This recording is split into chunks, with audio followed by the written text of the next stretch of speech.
Welcome back, fangirls and fanboys of the world. My name is Mario, and I am here today to talk about the one and the only Taylor Swift and her brand new upcoming album, The Life of a Showgirl.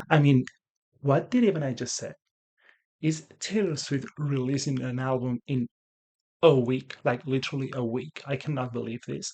I think I might not survive because just every time we get new Taylor Swift music, and after 1 year and a half, which has been one of the longest periods during these years, if not the, I believe it's the longest. Every time that happens, my brain just explodes. I am not ready, and just seeing this album makes me already sick. Everything she's given us already. I have here some notes that I've prepared about some expectations and some theories, and just to get a little bit excited all together with the release of this new album. You will also have my reaction to the album the week after it's released. I will try to upload it as quickly as I can. And let me just tell you that this day specifically has been like a huge deal. A lot of things have happened because here in Spain, it was not sure if Taylor, well, not Taylor, but the cinemas were going to release the the movie she's doing in the same weekend as the other countries. But finally, they are. They just announced it today, so I'm just really, really, really excited because I'm gonna go the same day the album is released. That weekend, I also have BTS concerts on the cinema, so it's all coming together. She has announced, like, she's like literally right now there's a countdown on her website, and I believe it's going to be another hell of a variant, which I love them and I love the photos. Oh my god, but please give me something else. I want a single. I want a single.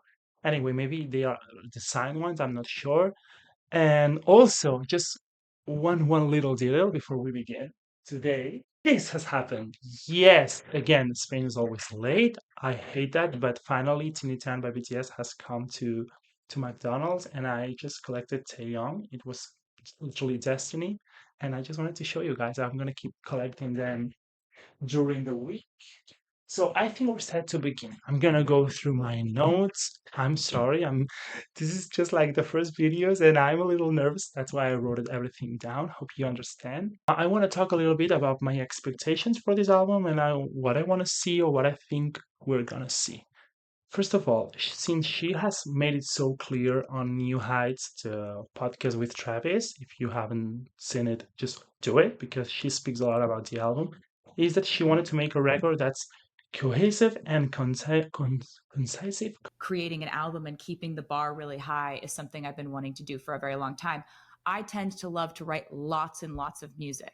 So it's a temptation to release lots of music. Sure. I wanted to do an album that was so focused on quality Yeah. and on the theme and everything fitting together like a perfect puzzle. I think she's learned too that after Torture Poets, we needed like a kind of a lighter album in terms of absorbing everything because TTPD was 31 songs. It was a lot, and I think that's gonna be very important for the rollout of the album. And I think she really wanted to do that to keep it like in a fewer amount of tracks. I really, really expect that to be some sort of 1989 stuff, not only because of the pop side, but because 1989 was really concise and very cohesive, and all the songs kind of had a similarity, even though they were different. And that's what I love about the album when it's cohesive, but it doesn't feel like the songs suit each other, but they're not the same. It's so hard to be able to do that in an album, but I think she always does everything perfect. So I'm expecting that to be an standout point. As she said on New Heights, she's gonna keep doing, of course, the great lyric stuffs. She's a songwriter and she has done like these last years. She even proved that to the world with folklore. What the hell? Evermore and Torture Poet. She has always been like this, and I'm sure that even though maybe we I feel like 1989 lyrics were also great, of course, don't get me wrong, but I think she's now able to do a pop record, but keeping those profound meanings of the songs. And I think that the fact that she's releasing a movie where she's going to explain like the behind the scenes and the creation of the album means that there's a profound message behind it and all the concept of the life of a showgirl Am I stupid today? As I've said, it's been a really really long day. I also think that the concept we're gonna talk later on points out that the lyrics are gonna be not devastating, like they're gonna fuck us up again. We're gonna have to take the dictionary and learn, at least me, and I believe native English people, they're gonna have to do it too. I am expecting more MVs besides the Fate of Ophelia one. I mean, I want MVs. I want singles. I'm so sad she didn't pre-release the single. At least it's not she's not gonna announce it now, which I don't think so with the movie and stuff. But that disappointed me a little bit. But I think we're gonna get some more visuals as taking into account all the photos she has given us. It seems like a pretty visual album, but who knows? We also thought Midnight was going to be visual, and well, it was. It had 4 MVs, but it wasn't like 20,000 MVs. I'm also expecting, taking into consideration that there's a collab. I think that it's going to be a single. I mean, of course, Sabrina's at her peak. By the way, I love Sabrina's music. We're gonna get some content of her on this channel. Man's best friend was Chef Kiss. And I also hope that as she learned to with the huge amount of songs, I think she has learned too about the fact that we want to hear the other artists on the collab. Not that she hasn't always do it that way, but with Lana, she even released Snow on the Beach featuring more Lana. So I'm expecting Sabrina to have at least a verse and maybe a shared chorus. Really, really hope she shines too. I mean, even now in her point of her life, she's also being kind of a showgirl. So I really think it's gonna be great to see them together, and I'm so excited for that. And I have also, I mean, it's kind of obvious that she's gonna do a huge rollout and promotions, but I read the other day that this is going to be pushed like Michael Jackson's Thriller, which, if you didn't know, back then was one of the huge push an album ever had, and it was everywhere, literally everywhere. And it's so funny because you cannot escape Taylor Swift, and I think this album is perfect for that. Also, it has been confirmed that she's going to be on the Graham Norton show, I believe the same day of release, and also in Jimmy Fallon's show, which I really love, on the next Monday after the release on the 6th of October. Actually, as I am editing now, Taylor Nation has already posted the rollout for the Life of a Showgirl release. Here you have it. So yeah, we can expect a lot of interviews, and I mean, I almost collapsed when I we got the podcast because it was so personal and she talked a lot, and I really miss that of her. I'm so happy that we're gonna get that side of her again because she was on tour, she could not promote Torture Boys that much, etc. Let's talk about the cover. I mean, this is not an expectation. I just want to say it, but I've seen a lot of people who don't like the cover, and I get the fact that out of all the photos she's given us and the ones she released yesterday, they were absolutely iconic. And the one with all the covers like on the background on the wall, it's just perfect.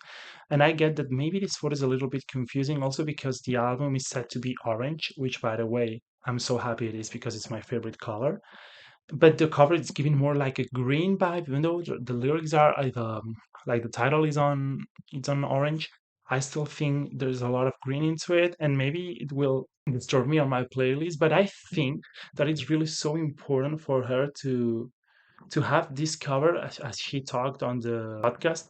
It's about the life of a showgirl. It's not about the showgirl on the stage. It's about what happens behind it and the fact that she's on the bed after a concert night, and I think it really suits the concept the best. And if you think about it, all the rest of the covers are actually about the life of a showgirl because she's kind of on the stage with all the suits and the girls and stuff, whereas the other one fits more the concept of the life of a showgirl.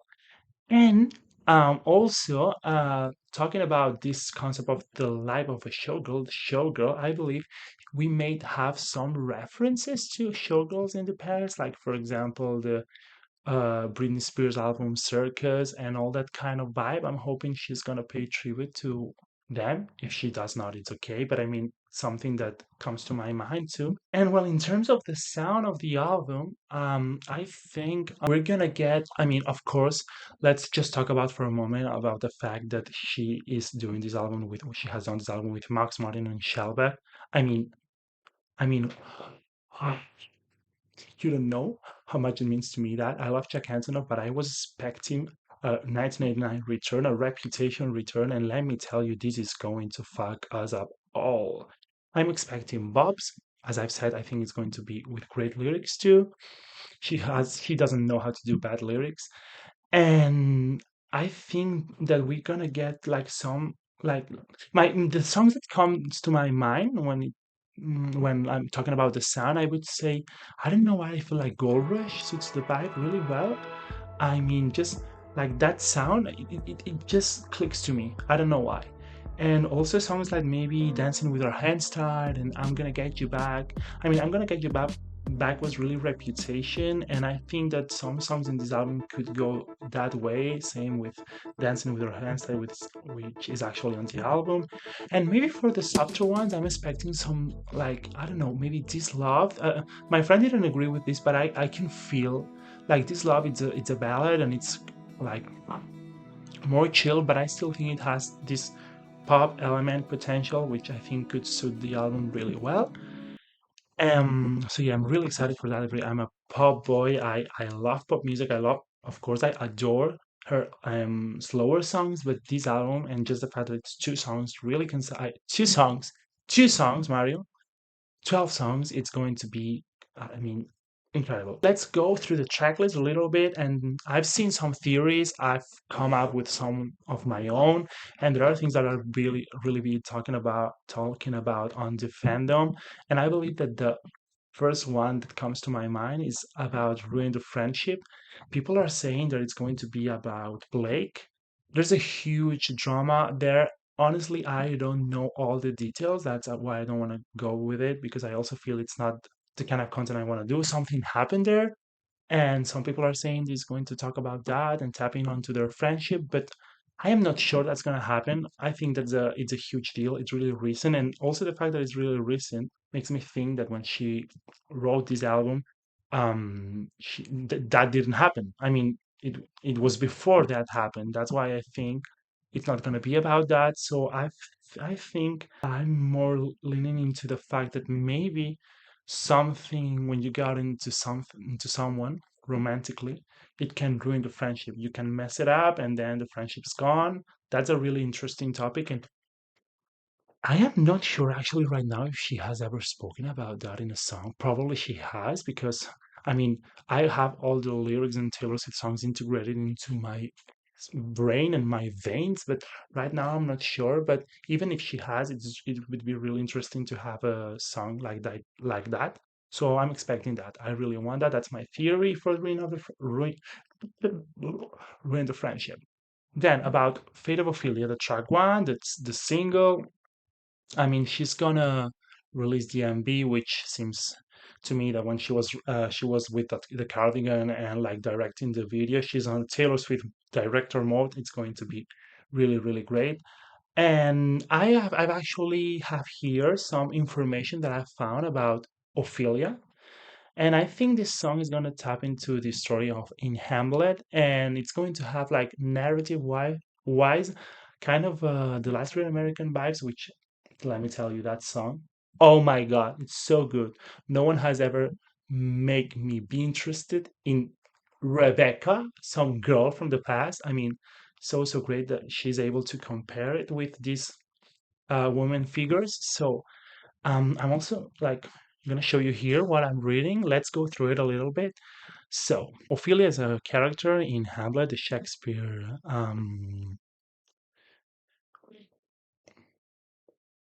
I'm trying to think about the word, like obra in Spanish.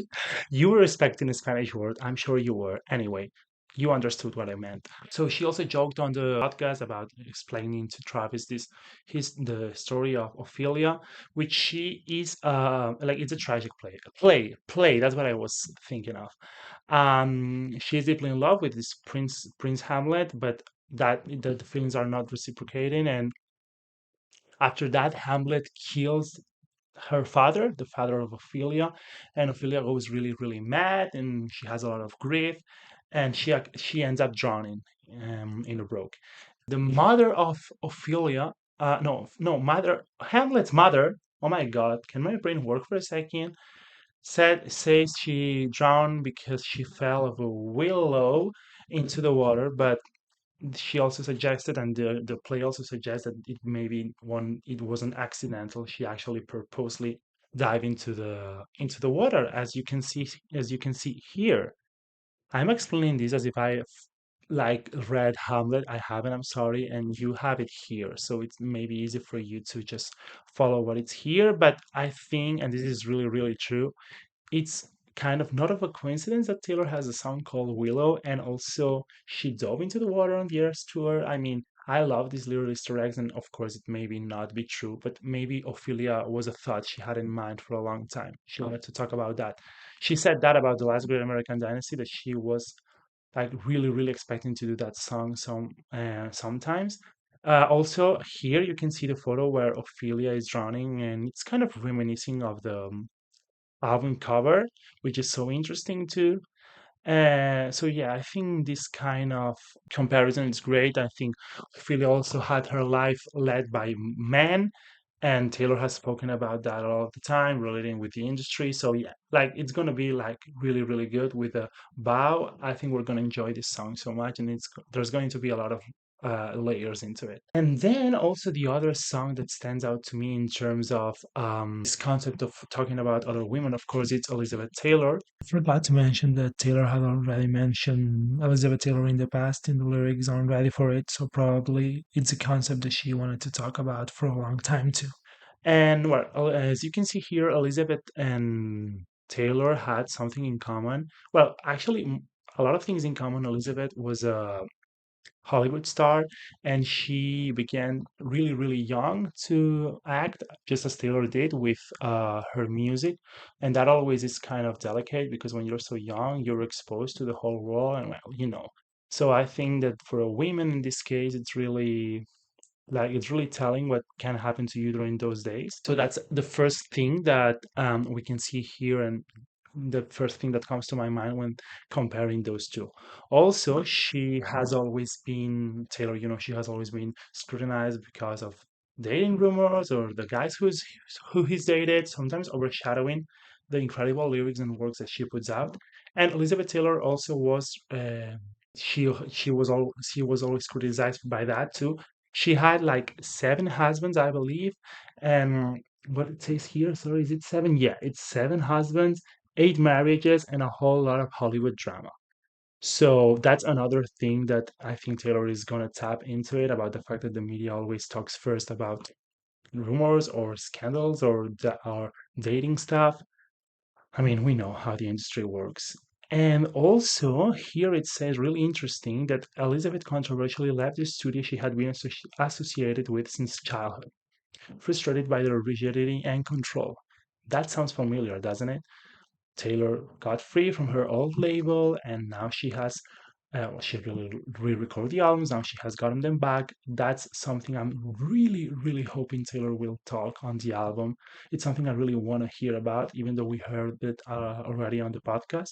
But taking into account that we have Elizabeth Taylor here, I think it's gonna be about that. I'm like 99% sure she's gonna mention that. Cancel. Okay, cancel. Yes, that's another one I want to talk about.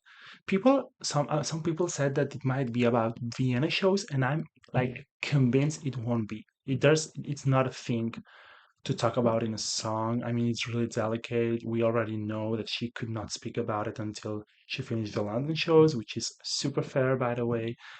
I also think that the song being in capital letters and the exclamation point, Travis saying it's a bop, I don't think it's going to be about that. But I think it could be really interesting if she talks about how media always cancels her or other celebrities just because they exist. They, if she talks about political stuff, they're going to cancel her. If she does not, she should, because she has a big influence. Or when she goes to Travis games and people are sick of seeing her as if it was her fault. I mean, some people are exposed that much that they, no matter what they do, they're gonna get canceled. And I think the song's gonna be about that. We've got Boot, and actually I didn't mention that before, but in terms of just watching the track list, there's three songs that stand out to me as I'm really curious about them. which are Opalite. I don't have any clues about that. She, what is she gonna say there? I'm so confused. Also, Boot, which what I wanted to say is that people think it's going to be sexual, and that's really funny to me. I mean, I'm not super familiarized with that slang. I know what it means, but I I think that like the ovulation songs that we've always mentioned about Taylor that said guilty as sin or dress, so it goes, even kind of false god too, and all that stuff, they've never been that explicit on the title. So I'm not sure. Would it be? It would be hilarious, but who knows? And the other one that stands out to me is Wishlist, and also because of the fact of the dollar sign, I'm not sure if she's gonna tap into money, if that's just like kind of like the artwork of the song. I'm not sure, but those three, I'm really curious about it, and I'm claiming Opalite right now. I think it's gonna be my favorite. I don't know why, but I just feel it. I feel it in my bones, in my cells, in my brain.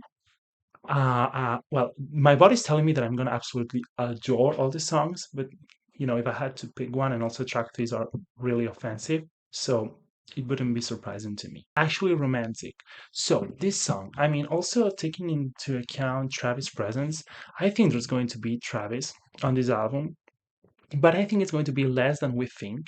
And this song could actually be about it, just like a So High School of the album, but maybe not, or maybe it is, but more talking about that something that like now something that was not romantic before, she didn't feel romanticized.